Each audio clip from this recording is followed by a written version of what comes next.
attuali condizioni politiche e amministrative alla Regione e le prospettive future in occasione della scadenza elettorale. L'intervista a Nello Musumeci, deputato regionale e fondatore del movimento politico, diventerà bellissima.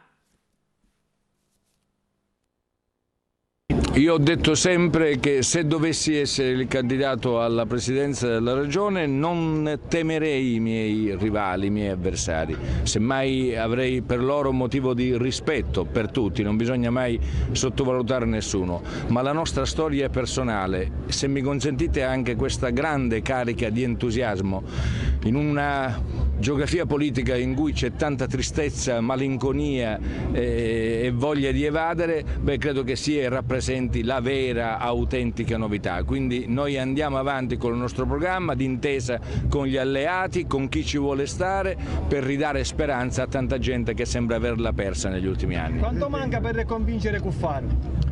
Ma io sono convinto che bisogna convincere la gente che va in giro, la gente per bene, i precari, i disoccupati.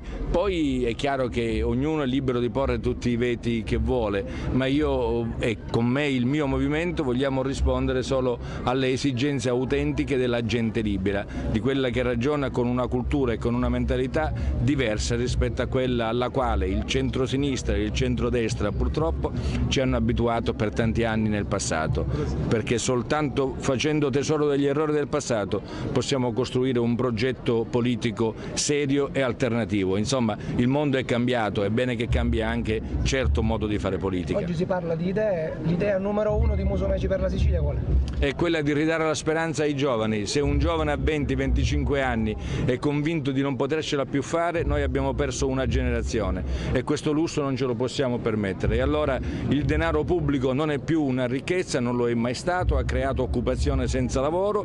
La vera ricchezza è nella impresa, consentire alle imprese di continuare a produrre e incentivare le nuove imprese, quindi i giovani, ad investire per fare imprese sul digitale, sull'alta tecnologia, sulla capacità di competere in un mercato mediterraneo dove la Sicilia è soltanto diventata un'entità geografica.